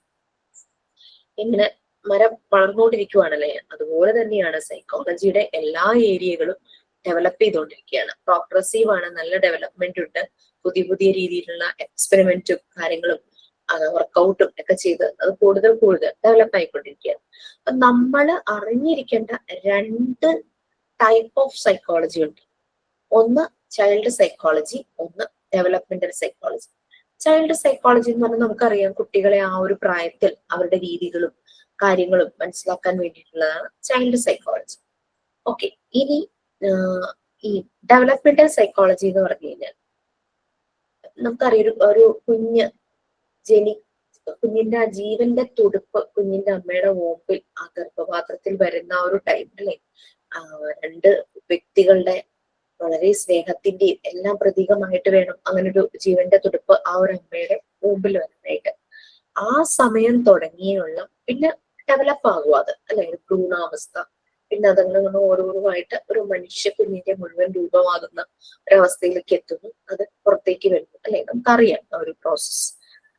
അപ്പൊ ആ കുട്ടി അമ്മയുടെ വോമ്പിൽ ആ ഒരു ഗർഭപാത്രത്തിൽ ഉടലെടുക്കുന്ന സമയം തുടങ്ങി, ആ ജീവന്റെ തുടിപ്പ് വരുന്ന സമയം തുടങ്ങി ആ കുട്ടി വലുതായി വലിയൊരു മനുഷ്യനായി പല പല കാര്യങ്ങളെല്ലാം ചെയ്ത് അങ്ങനെ പ്രായമായി മരിക്കുന്ന വരെയുള്ള ആ ഒരു ഡെവലപ്മെന്റ് സ്റ്റേജസ് മനസ്സിലാക്കുന്നതാണ് ഡെവലപ്മെന്റൽ സൈക്കോളജി എന്ന് പറയുന്നത്. അതായത് വൂം ടു ടോംബ്, വൂമ്പ് എന്ന് പറഞ്ഞു കഴിഞ്ഞാൽ ഗർഭപാത്രം, അവിടെ നിന്ന് തുടങ്ങി ടോംബ് ശവകുടീരം വരെയുള്ള ഒരു മനുഷ്യന്റെ ജേർണി ഉണ്ടല്ലോ, ലൈഫ് ജേർണി, ലൈഫ് സ്പാൻ എന്ന് പറയുന്നത്, ആ ഒരു ആയുസ്, അതിനെക്കുറിച്ച് സ്റ്റഡി ചെയ്യുന്നതാണ് ഡെവലപ്മെന്റൽ സൈക്കോളജി. അപ്പൊ നമ്മൾ ഈ 2 ഏരിയയെ കുറിച്ചും നല്ലതായിട്ട് മനസ്സിലാക്കുന്നത് നന്നായിരിക്കും. കാരണം നമ്മുടെ മുന്നിൽ ചെറിയ കുട്ടികളായിരിക്കും കിട്ടുന്നത്, പക്ഷെ നമ്മുടെ വീട്ടില്, നമ്മുടെ ചുറ്റുപാട്, നമ്മുടെ ഫാമിലിയിൽ ഇങ്ങനെയൊക്കെ നോക്കുമ്പോൾ നമുക്ക് എല്ലാവരുടെ കാര്യങ്ങളും മനസ്സിലാക്കുന്നത് നന്നായിരിക്കും. അപ്പൊ അങ്ങനെ ഈ 2 ഏരിയ നമുക്കൊന്ന് കൂടുതലായിട്ട് ഫോക്കസ് ചെയ്യാം. ഈ ചൈൽഡ് സൈക്കോളജിയും ഡെവലപ്മെന്റൽ സൈക്കോളജി. ഇനി നമ്മൾ പറഞ്ഞു, നമ്മൾ എഡ്യൂക്കേഷണൽ സെറ്റിങ്സിൽ നമ്മൾ കുറേ കുഞ്ഞുങ്ങളെ കാണുന്നു. ചെറിയ പ്രായത്തിലുള്ള കുട്ടികളെ, ചെറിയ ക്ലാസ്സിലാണ് നമ്മൾ വർക്ക് ചെയ്യാൻ പോകുന്നതെങ്കിൽ ചെറിയ പ്രായത്തിലുള്ള കുട്ടികളെ കാണും. ആ എഡ്യൂക്കേഷണൽ സെറ്റിങ്സിൽ സൈക്കോളജിയെ അപ്ലൈ ചെയ്യുമ്പോഴാണ് എഡ്യൂക്കേഷണൽ സൈക്കോളജി എന്ന് പറഞ്ഞു വരുന്നത്. അടുത്ത ചാപ്റ്റർ ഞാൻ പറഞ്ഞത്. ഓക്കെ, അപ്പൊ അതൊരു പോസിറ്റീവ് ആയിട്ടുള്ള കാര്യമാണ് അല്ലെ. നമുക്ക് നമ്മുടെ എഡ്യൂക്കേഷൻ സെറ്റിങ്സിൽ കുട്ടികളെ മനസ്സിലാക്കാനും അവരുടെ രീതികൾക്കനുസരിച്ച് അവരുടെ ടീച്ചിങ് മെത്തേഡ്സും ലേണിംഗ് പ്രോസസ് മുന്നോട്ട് കൊണ്ടുപോകാനും നമ്മൾ ആസ് എ ടീച്ചർ അല്ലെങ്കിൽ ഫെസിലിറ്റേറ്റർ നമ്മൾ എവിടെയെങ്കിലും അപ്ഗ്രേഡഡ് ആകാനുണ്ടെങ്കിൽ അത് അപ്ഗ്രേഡ് ആകുക. ഇതിനെല്ലാം നമ്മളെ സപ്പോർട്ട് ചെയ്യുന്നത് എഡ്യൂക്കേഷണൽ സൈക്കോളജി എന്ന് പറയുന്ന ഒരു ബ്രാഞ്ചാണ് സൈക്കോളജിയുടെ. അപ്പൊ സൈക്കോളജി പോസിറ്റീവായിട്ട് എഡ്യൂക്കേഷണൽ സെറ്റിങ്സിൽ അപ്ലൈ ചെയ്തുകൊണ്ട് എഡ്യൂക്കേഷണൽ സൈക്കോളജി ഒരു പോസിറ്റീവ് സയൻസ് ആണ്. അപ്ലൈ ചെയ്തുകൊണ്ട് it's an applied science. Okay, പിന്നെ എഡ്യൂക്കേഷൻ സെറ്റിങ്സിൽ നമുക്കറിയാം അവിടെ റോബോട്ടുകളോ മെഷീൻസോ ഒന്നുമല്ല, ജീവനുള്ള കുഞ്ഞുങ്ങളാണ് വരുന്നത് അല്ലെ. ഓരോരുത്തരും ഓരോ രീതിയായിരിക്കും. അപ്പൊ നമ്മൾ കുറെ തിയറി പഠിച്ചിട്ട് ചെല്ലുക സൈക്കോളജിയെ കുറിച്ച്. എല്ലാ കുഞ്ഞുങ്ങൾക്കും നമുക്ക് ഒരുപോലെ അപ്ലൈ ചെയ്യാനായിട്ട് പറ്റില്ല അല്ലെ. തിയറിയും പ്രാക്ടിക്കലും രണ്ടും രണ്ടാണ് പലപ്പോഴും. കുട്ടികളുടെ രീതികൾക്കനുസരിച്ചാണ് നമ്മൾ എന്താണോ ചെയ്യേണ്ടത് എന്നുള്ളത് നമ്മൾ പ്ലാൻ ചെയ്തത്. അപ്പോൾ തിയറിയെ ബേസ് ചെയ്ത് ഒരിക്കലും എഡ്യൂക്കേഷൻ സൈക്കോളജി മുന്നോട്ട് പോവില്ല. സോ നമുക്ക് പറയാം എഡ്യൂക്കേഷൻ സൈക്കോളജി ഒരു നോർമേറ്റീവ് സയൻസ് അല്ലാന്ന്. നോർമേറ്റീവ് സയൻസ് എന്ന് പറഞ്ഞാൽ എന്താ? Fully focusing on theory and principles. അപ്പോൾ അത് നമുക്ക് എഡ്യൂക്കേഷൻ സെറ്റിങ്സിൽ തിയറി മാത്രം അപ്ലൈ ചെയ്ത് പോകാനായിട്ട് പറ്റില്ല. അതുകൊണ്ട് അതൊരു നോർമേറ്റീവ് സയൻസ് അല്ല. അപ്പൊ നമ്മൾ എന്താ പറയുന്നത്? അപ്ലൈഡ് സയൻസ് ആണ്, അതുപോലെ തന്നെ പോസിറ്റീവ് സയൻസ് ആണ്, പക്ഷെ നോർമേറ്റീവ് സയൻസ് അല്ല. അത് ഓർത്തിരുന്നോളൂ. നെക്സ്റ്റ് ലെസൺ വരുമ്പോഴും ഞാനത് പറയും. ഓക്കെ, ഇപ്പൊ സൈക്കോളജിയുടെ കാര്യം ഇങ്ങനെ പറഞ്ഞു. മോഡേൺ കുറെ മാറ്റങ്ങൾ ഉണ്ടായിട്ടുണ്ട്. അതിങ്ങനെ വളർന്നു വരുവാണ്. അത് ഒരു നോളജിന്റെ ഒരു ശരിക്കും ഈ കഴിഞ്ഞ കുറച്ച് കാലഘട്ടങ്ങളിലായിട്ട് സൈക്കോളജി പഠിക്കാനായിട്ട് ആൾക്കാർ വളരെ ഇൻട്രസ്റ്റ് കാണിക്കുന്നുണ്ട്. കുട്ടികള് +2 ഒക്കെ കഴിയുമ്പോൾ അവർ ഭയങ്കരമായിട്ട് പ്രിഫർ ചെയ്യുന്നുണ്ട് സൈക്കോളജി കോഴ്സ് ചേരാനായിട്ട്. ഹ്യൂമൻ ബിഹേവിയറിന്റെ ഒരു സ്റ്റഡിയാണ് സൈക്കോളജി എന്ന് പറയുന്നത്. ചിലർ പറയും സൈക്കോളജി എന്ന് പറയുന്നത് സയൻസ് ഓഫ് ബിഹേവിയറും അതുപോലെ തന്നെ കോഗ്നിറ്റീവ് പ്രോസസ്, നമ്മുടെ ബുദ്ധിയുടെ കാര്യങ്ങൾ, അതാണ് പറഞ്ഞത്. എഡ്യൂക്കേഷൻ ഫീൽഡിലുള്ളവര് എഡ്യൂക്കേഷണൽ സൈക്കോളജിയെ കുറിച്ച് കൂടുതൽ അറിഞ്ഞിരിക്കണം. എല്ലാവരും നമ്മളത് വെറുതെ ഒരു സബ്ജക്റ്റ് പഠിക്കുന്ന പോലെ പഠിക്കുക എന്നുള്ളതല്ല. അതിനെപ്പറ്റി കൂടുതൽ മനസ്സിലാക്കി, കൂടുതൽ ഡെപ്തിൽ മനസ്സിലാക്കി, എന്നാൽ മാത്രമാണ് നമുക്ക് ക്ലാസ് എടുക്കാൻ പോകുമ്പോൾ അല്ലെങ്കിൽ ടീച്ചർമാരായിരിക്കുന്നവര് വീട്ടിലാണെങ്കിലും നമുക്ക് നമ്മുടെ കുട്ടികളെ മാനേജ് ചെയ്യാനായിട്ട് പറ്റും. ഓക്കെ, നെക്സ്റ്റ് ഒരു പാരഗ്രാഫ് കൂടി ഉണ്ട്, അതൊന്ന് വായിക്കും. Very recently, another wing of psychology has shown fast and dynamic progress, which is developmental psychology or lifespan psychology.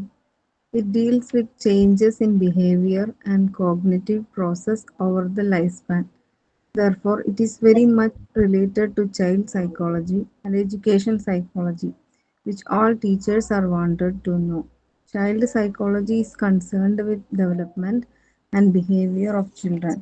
This wing of psychology differentiates children from adults and deals with their behavior and development from a practical, systematic point of view.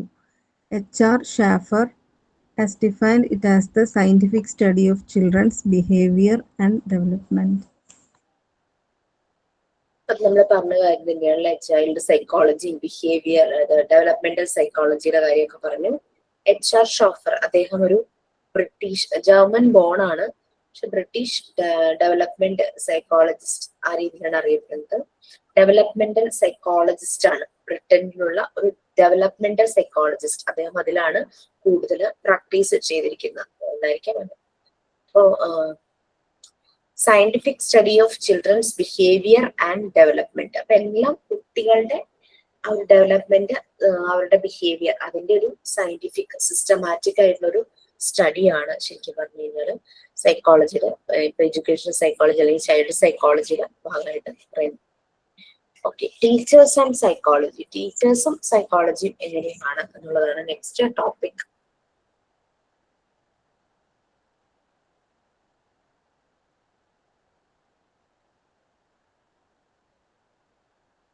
ആരത് read ചെയ്യാം? ഇവിടെ വരെ cultural programmes also കാണുന്നുണ്ടല്ലോ. Yes, അരുലി. ഞാൻ വായിക്കാം മാം. Okay. Teachers and psychology. Education in simple terms is the modification of behavior of children in a controlled environment to shape the behavior of the subject and bring positive changes. It is necessary to study the science of behavior. All teachers have to understand the children with whom they interact. It is necessary that they should know how they think, how they react to their environment, the strengths and weakness of their personality, etc. At the same time, a teacher has to know that two individuals are not similar and they have several different aspects. Every individual is unique in nature. At the same time, when the individuals come together, the nature of their behavior changes. As the teacher is very often expected to deal with a group of students, it has to know the psychology of the groups as well as the psychology of the individual in the group and the influence of the group of the individual. The teacher must have awareness about the socio-cultural program also.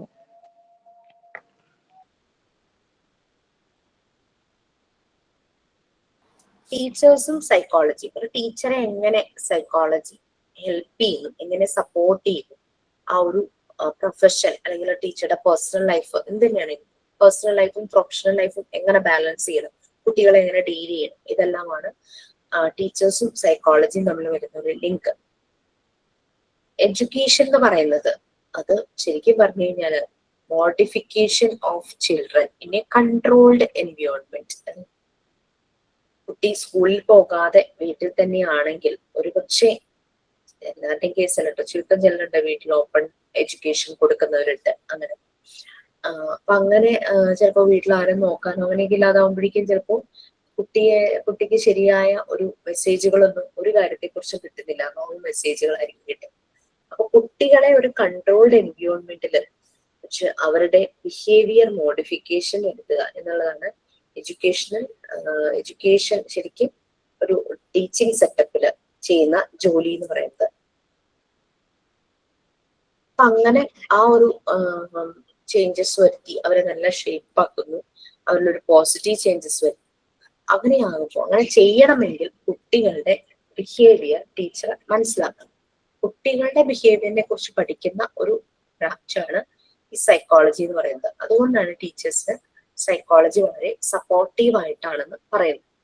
കുട്ടികളെ മനസ്സിലാക്കാൻ പറ്റും, അവരെങ്ങനെയാണ് interact ചെയ്യുന്നത്, ആരോടാണ് interact ചെയ്യുന്നത്, പിന്നെ എങ്ങനെ അവർ ചിന്തിക്കുന്നു എന്ന് പോലും നമുക്ക് മനസ്സിലാകണം. ഹൗ ദേ റിയാക്ട്, അവരവരുടെ ചുറ്റുപാടുമായിട്ട് എങ്ങനെ റിയാക്ട് ചെയ്യുന്നു, അങ്ങനെയുള്ള കാര്യങ്ങളും പേഴ്സണാലിറ്റിയുടെ സ്ട്രെങ്ത്തും വീക്ക്നെസ്സും അങ്ങനെയുള്ള കാര്യങ്ങളെല്ലാം മനസ്സിലാക്കി അവരുടെ കാര്യങ്ങൾ നല്ല രീതിയിൽ ചെയ്യണം. അതിന് പറ്റിയൊരു അനാലിസിസ് മെത്തേഡാണ് സോട്ട് അനാലിസിസ് എന്ന് പറഞ്ഞൊരു മെത്തേഡ് ഉണ്ട് കേട്ടോ. കേട്ടിട്ടുണ്ടോ എന്ന് എനിക്കറിയില്ല. നിങ്ങൾ സൈക്കോളജിയിൽ വരുന്നതാണ്. നമ്മൾക്കൊരു കുട്ടിയുടെ പെർഫോമൻസ് വിലയിരുത്താൻ പറ്റുന്ന ഒരു മെത്തേഡാണ് ഈ സോട്ട് അനാലിസിസ് എന്ന് പറയുന്നത്.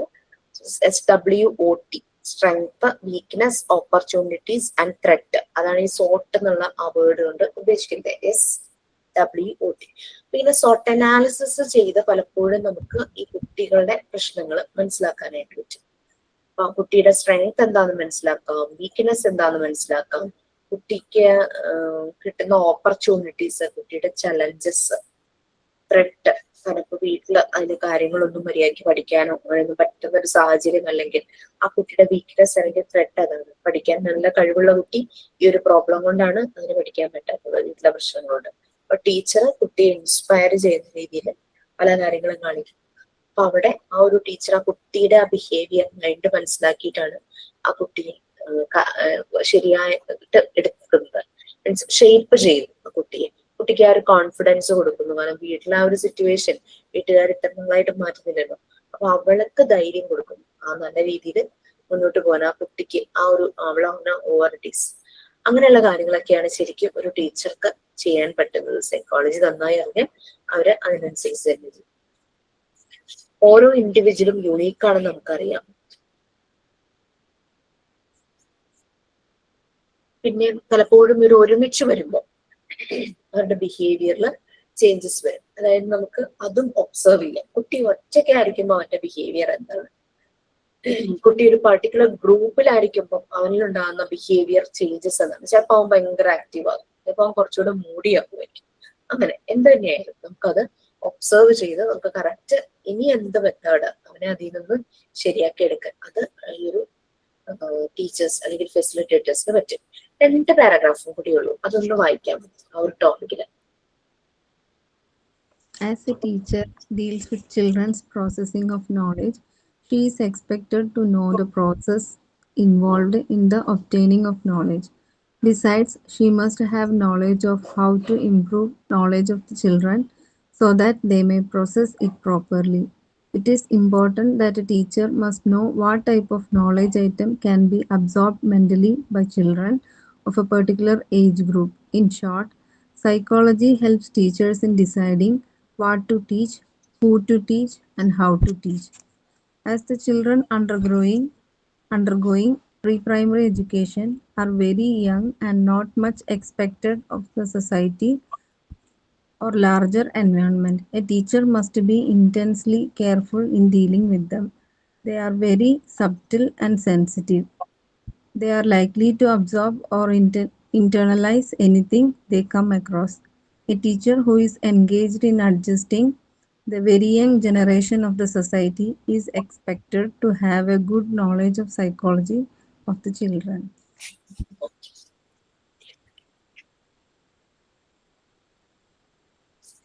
സോ കുട്ടികളുടെ പല കാര്യങ്ങളുമായിട്ടായിരിക്കും ടീച്ചർ ഡീൽ ചെയ്യുന്നത് അല്ലെ. പലപ്പോഴും അവർക്ക് നോളജ് അവരിലേക്ക് കൊടുക്കുക എന്നുള്ളത് ഒരു ടീച്ചറുടെ ഒരു ഡ്യൂട്ടിയാണ്, ആ ജോലിയുടെ ഭാഗമായിട്ട് വരുന്നത്. അത് ശരിയായ രീതിയിൽ അവർക്ക് അനലൈസ് ചെയ്ത് മനസ്സിലാക്കാനുള്ള ഓപ്ഷൻസും എല്ലാം വരും. ഇനി കുട്ടികൾക്ക് ഇപ്പൊ നമ്മളൊരു കാര്യം പറഞ്ഞു കൊടുക്കുമ്പോൾ, ഒരു ഗ്രൂപ്പ് ഓഫ് കുട്ടികൾക്ക് പറഞ്ഞു കൊടുക്കുമ്പോൾ പലരും പല രീതിയിലായിരിക്കും എടുക്കുന്നത്. അപ്പൊ അങ്ങനെ ഏത് രീതിയിലാണ്, അപ്പൊ ഏത് രീതിയിൽ ഇംപ്രൂവ് ചെയ്യണം അവർക്ക് ആ നോളജ് കറക്റ്റ് ആയിട്ട് എത്താൻ, അതെല്ലാം ടീച്ചർക്ക് മനസ്സിലാകും. പിന്നെ ഡിഫറെന്റ് ഒരു പർട്ടിക്കുലർ ഏജ് ഗ്രൂപ്പിലുള്ള ആളുകള്, അങ്ങനെയുള്ള കുട്ടികളെ, അതായത് ഓരോ കുട്ടികളെ ആ ഏജിനനുസരിച്ച് കൺസിഡർ ചെയ്യുന്നത്. ചുരുക്കം പറഞ്ഞു കഴിഞ്ഞാൽ സൈക്കോളജി ഒരു ടീച്ചർ ഹെൽപ്പ് ചെയ്യും. എന്താണ് അല്ലെ, എന്ത് പഠിപ്പിക്കണം, എങ്ങനെ പഠിപ്പിക്കണം, ആരെ പഠിപ്പിക്കണം അല്ലെ, ആ ഒരു രീതിയിൽ ചിന്തിക്കാനായിട്ട് തുടങ്ങും.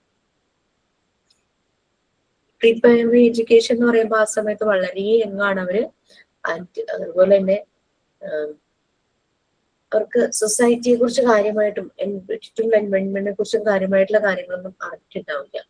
അപ്പൊ ടീച്ചർ വളരെ കെയർഫുൾ ആയിട്ട് വേണം ഇവരെ ഡീൽ ചെയ്യാൻ. വളരെ സെൻസിറ്റീവാണ്, സൂക്ഷ്മം അതുപോലെ തന്നെ സെൻസിറ്റീവാണ്.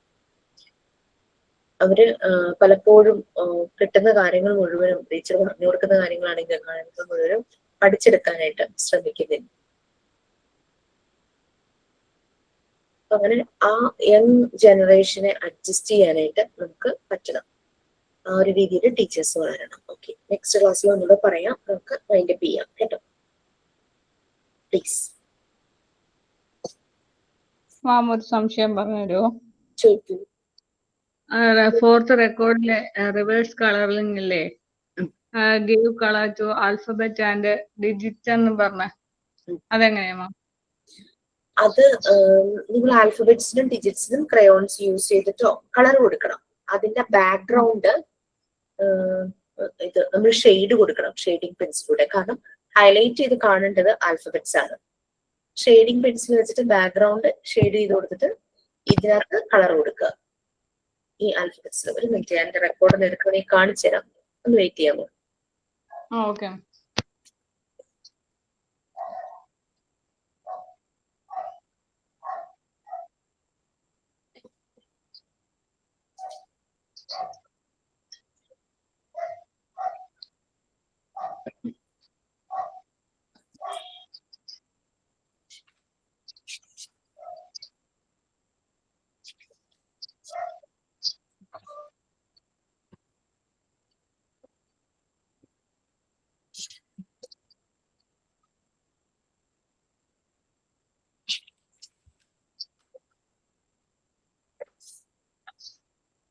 ഞാൻ കളർ നമുക്കത് കളർ ചെയ്യേണ്ട ആവശ്യമില്ല. നമുക്കിത് ക്വസ്റ്റ്യൻ ആണ്. കുട്ടികളെ കൊണ്ട് ചെയ്യിക്കുമ്പോൾ ആ വൈറ്റ് പാർട്ടിൽ നമ്മുടെ ആൽഫബറ്റ്സ് ഒക്കെ ഇങ്ങനെ തെളിഞ്ഞു കാണുമല്ലോ, അത് മാത്രം കളർ ചെയ്യുക. മറ്റുള്ള ഭാഗം, അതായത് സാധാരണ കുട്ടികൾ ക്രയോൺസ് ഒക്കെ വെച്ച് കളർ ചെയ്യുമ്പോൾ എന്താ സംഭവിക്കുന്നത്, അവരുടെ കളർ ചെയ്യുന്നത് പുറത്തേക്ക് പോകും അല്ലേ, കളർ ചെയ്യുന്നത്. അപ്പൊ അത് ഒഴിവാക്കാനായിട്ട് അപ്പൊ അവർ ആ ഒരു ഭാഗം മാത്രം കോൺസെൻട്രേറ്റ് ചെയ്ത് അവര് കളർ ചെയ്യും. അവരെ റൈറ്റിങ്ങിലേക്ക് എത്തിക്കുന്നതിന് മുമ്പ് അവർക്ക് ഇൻട്രസ്റ്റിംഗ് ആയ കളറിങ്ങിലൂടെ ആ ഒരു ലെറ്റർ അവരെങ്ങനെയാണ് ട്രേസ് ചെയ്യിക്കാൻ പറ്റുന്നത്, അതാണ് ആ ഒരു പ്രാക്ടീസ് ആണ്. ഈ മഞ്ജു എന്താ കാണിക്കുന്നേ, ക്ലിയർ ആവുന്നില്ല. റെക്കോർഡായിരുന്നു വരച്ചത്. Okay okay.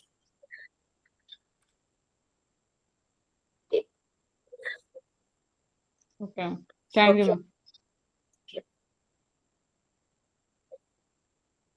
ഓക്കെ, നമുക്ക് വൈൻഡപ്പ് ചെയ്യാം. Okay, bye. ഇന്ന് ക്ലാസ് എടുത്ത ജിഷ മിസ്സിന് നന്ദി പറയുന്നു. Thank you. Thank you ma'am. Thank you, ma'am.